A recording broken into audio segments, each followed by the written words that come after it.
Podcasts are hot right now. How do I know? Well, you're listening to one right now, aren't you? But you might be wondering, how on earth do I get my voice out there and start my own podcast? It all seems so intimidating. Between hosting and platforms and monetization, it can get real complicated real quick. Well, I'm going to let you in on a little secret. We started this podcast over 2 years ago, not knowing clue one on how to do it. So how do we do it? We did it with Anchor. Anchor is the free podcast app with creation tools that allow you to record and edit your podcast right from your phone or computer. And Anchor will distribute your podcast for you, so it can be heard on all the platforms like Spotify, Apple Podcasts, and many more. And everybody likes money, right? Well, you can make money from your podcast with no minimum listenership. It's everything you need to make a podcast in one place. So go right now, download the free Anchor app, or go to Anchor FM to get started. It's the E-Commerce Minute, your daily dose of e-commerce, tech, and retail news with your hosts, Bart Mraz and John Suter. The E-Commerce Minute is a production of Sumo Heavy, a digital commerce consulting firm in Brooklyn, New York, and Philadelphia. Find us on the web at sumoheavy.com. This episode of the E-Commerce Minute is brought to you by Send Pro Online from Pitney Bowes. With Send Pro Online from Pitney Bowes, it's just click, send, and save for as low as $4.99 a month. Send envelopes, flats, and packages right from your desk, and you're back in business in no time. And for being a loyal E-Commerce Minute listener, you'll receive a free 30-day trial to get started and a free 10-pound scale to ensure that you'll never overpay. Save time and money on mailing and shipping with Send Pro Online. Starting at $4.99 a month, you can qualify for special USPS rates for letters and priority mail shipping. Calculate exact postage online, and print labels right from your PC. So go to pb.com/minute to access this special offer for a free 30-day trial plus a free 10-pound scale to get started. That's pb.com/minute. Experience shipping made simple with a free trial of Send Pro Online from Pitney Bowes. It's E-Commerce Minute episode 578. Today's episode, California bans fur sales. The choice to wear or sell real fur clothing is a hotly debated subject, and it has been for decades. Back in the early 90s, we saw the beginning of "We'd rather go naked than wear fur" campaign, and since then, brands and celebrities have been facing severe pressure from organizations like PETA to take fur off the market. After years of small advancements, the anti-fur movement is now seeing its first huge victory. California will be the first state to ban the sale and manufacture of new fur products, and the third to ban most animals from circus performances under two new bills signed earlier this month by Governor Gavin Newsom. The law will prevent residents from selling or making clothing, shoes, or handbags with fur starting in 2023. However, secondhand fur products are exempt from the ban, as well as fur products used by Native American tribes for spiritual or cultural purposes. And the ban also does not include leather products or taxidermy.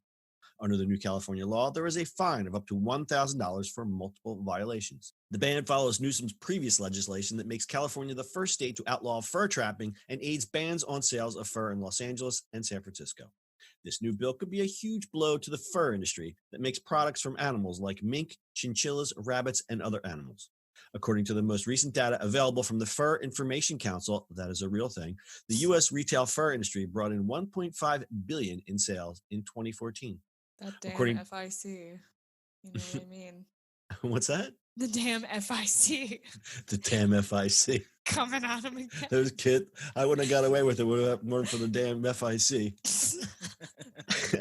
According to NBC News, advocacy group Direct Action Everywhere said it's working with other activists to pass similar bills in cities nationwide, including Minneapolis and Portland, Oregon, and it's optimistic that California's law will cause a ripple effect. And as we stated, the law goes into effect January 1st, 2023. So the reason we picked this is because, well, there's a lot of clothing with fur in it, and a lot of clothes get sold online. And 2023, like, why do they you know what's funny about this kind of stuff? I'm sure they announce it, yeah, and then it's like 5 years later. No, I'm sure it was a lobbyist or something like that. That was probably part of the compromise that they made and said, well, okay, we're not going to do it next week. We'll do it in a couple of years and get these people who sell fur a chance to regroup or get into something else or get out of the fur business. So. That was your dog being angry about fur. Yeah, she heard me talking about fur. She's like,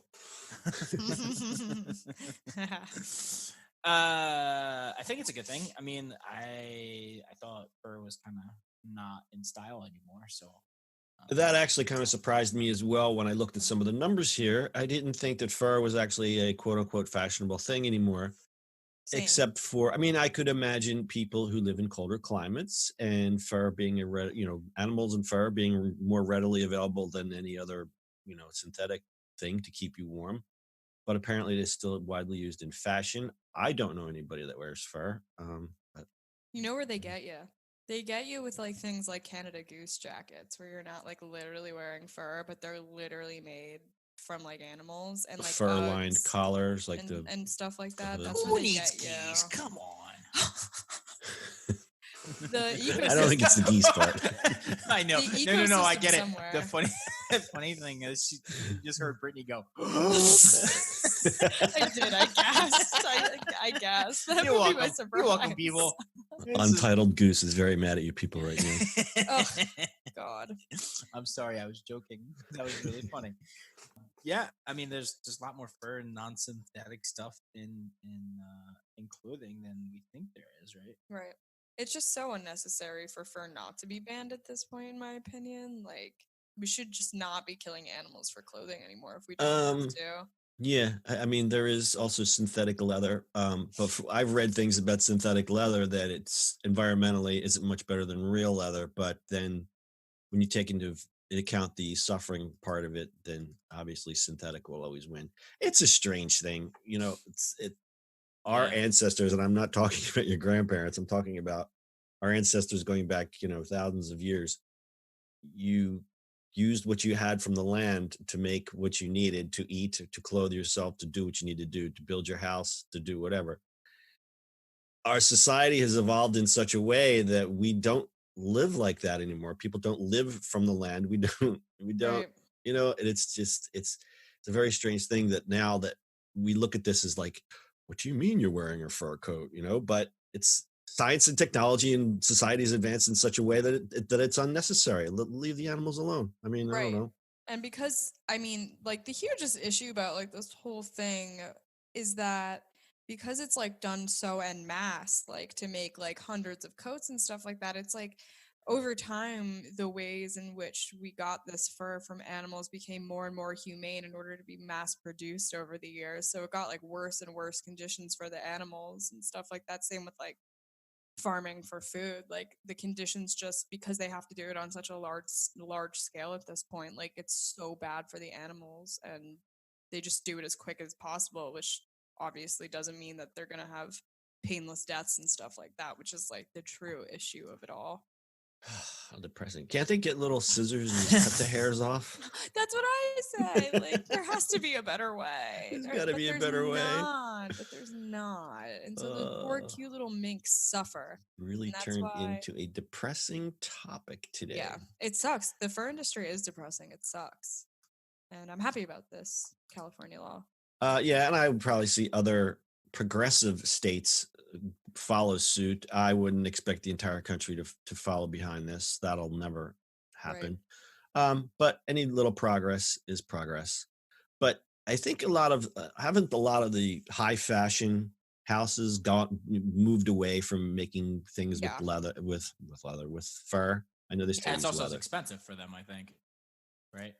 Because it's one of those things now where models are like not working with brands anymore that use real fur and stuff like that too. So some of them just like literally have no choice, or nobody will work. Like there will always be people that will work for them, but it's becoming increasingly harder to get like big names that are super environmentally.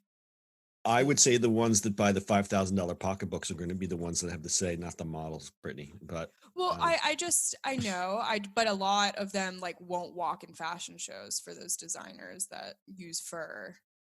So they're taking a stand in that way. Well, I mean, that's good. That's good. But that pesky Fur Information Council of America says the law will hurt a U.S. industry largely comprised of family-run businesses that accounted for more than 32,000 full-time jobs and 1.5 billion sales in 2014. Hence the reason that the law will take 3 years to go into effect. That makes sense. Listen, we don't want to see anybody lose their job, but we live in a different time now. And I don't know. I really don't know what more to say beyond that. Yeah, no, I agree.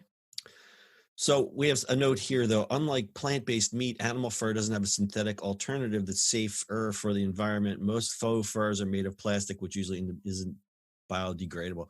So they make fake fur out of plastic. I guess what else would it be? Oof. So when you buy one of them cheap parkas at the flea market, it's plastic fur? Is that what you're telling me? Yeah. Okay. Plastic fur. That just sounds weird. Yeah, it's not okay. Yeah, that it's really like a paradox, honestly. That if less Is it a animals are getting paradox? killed, A paradox Yeah. wrapped in a riddle tucked in a fur-coated enigma. Anyway, let's get something fun. Well, I was going to read some depressing stats about the fur industry, but I think I'm going to back away from that. Brittany, why don't you just go ahead and tell us about today's sponsor? Shipping and mailing from your desk has never been simpler than with SendPro Online from Pitney Bowes. With SendPro Online from Pitney Bowes, it's just click, send, and save for as low as $4.99 a month. Send envelopes, flats, and packages right from your desk and you're back to business in no time. And for being a loyal e-commerce minute listener, you'll receive a free 30-day trial to get started and a free 10-pound scale to ensure that you never overpay. So save time and money on mailing and shipping with SendPro Online. Starting at $4.99 a month, you can also qualify for special USPS rates for letters and priority mail shipping, calculate exact postage online, and print labels and stamps right from your PC. So go to pb.com/minute to access this special offer for a free 30-day trial plus a free 10-pound scale to get started. That's pb.com/minute. Experience shipping made simple with a free trial of SendPro Online from Pitney Bowes. Very good. John, can you give us very, very sad stats right now? Well, I was going to make one more comment in that I think the wearing of fur is also a very generational thing. It's one of those things where it's like, I really couldn't imagine someone under the age of even, 25 or 30 saying, I'm going to buy a fur coat unless they live in Nebraska and that's and they live on a ranch and they're using, animals from their farm. Right. But we're urban people, so we're going to give the urban perspective. I really can't imagine someone young going out and buying a fur coat and going out in the town and saying, look at my new fur coat. I think it's very generational.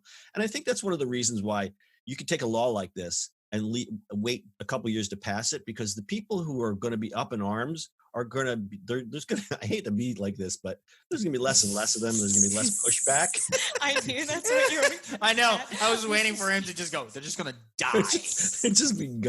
I didn't want to say it that way, but it's true. I think fur is just like one of the, it's not fashionable. It's never going to be fashionable. And I think it's just a generational thing. And I just think it's something it's going to pass into the things where it's like, do you remember when we were all up in arms when they outlawed buggy whips? Well, now we don't even have buggies. So, the buggy whip manufacturers union, they put up a stink too, but now there's no buggies. No, there's just cars. Yeah, you're right, though. Cars, Unless you're Kylie Jenner, you're not going to be an early 20s person, especially wearing a fur coat or anything for that matter. Or fur bra. Wow. All right. We'll do a quick fur stat time. Piggybacking on what I had just said, a 2016 Google consumer survey reported that 66% of millennials aren't comfortable wearing fur. So there you go. But in 2017, fur generated global retail sales of $30 billion, according to figures supplied by the IFF, that pesky IFF.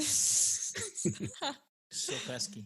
Manufacturers' first sales in the United States more than doubled between 2009 and 2018. How does that happen? We're talking about something that is we think is generational and fading out, and now they're saying the sales have doubled.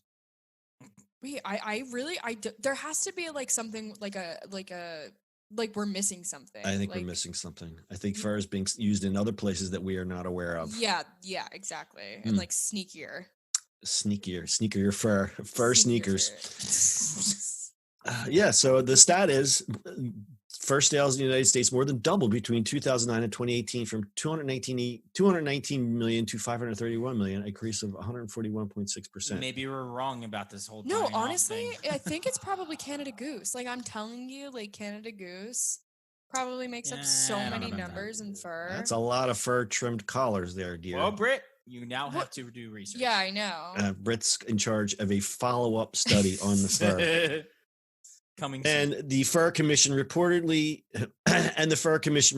than 85% of pelts used in the world's fur trade come from small family-run farms, as we said earlier. So yeah, that is unfortunate.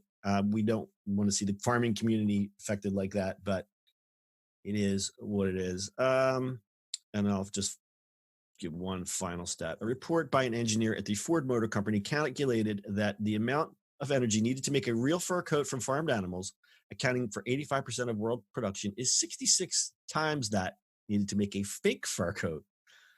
Take that, environment. Yeah, wait. Holy crap. Yeah. That's a crazy stat. Yeah, it is. All right. Well, this is a weird one, but I figured it was something worth noting since, fur is used in clothing and clothing is sold in e-commerce. So I made a connection there somehow. I don't know. It's a good connection. Guys, got anything else? Nope. That's your fur-lined e-commerce minute for today. We'll see you on the internet tomorrow. That's it for today's show. If you like the show, do us a favor and subscribe or leave us a review on iTunes. And don't forget, you can now listen to the e-commerce minute on your Amazon device. Just add e-commerce minute to your flash briefing. And finally, if you have a comment or suggestion or just want to say hi, find us on social media @Sumo Heavy.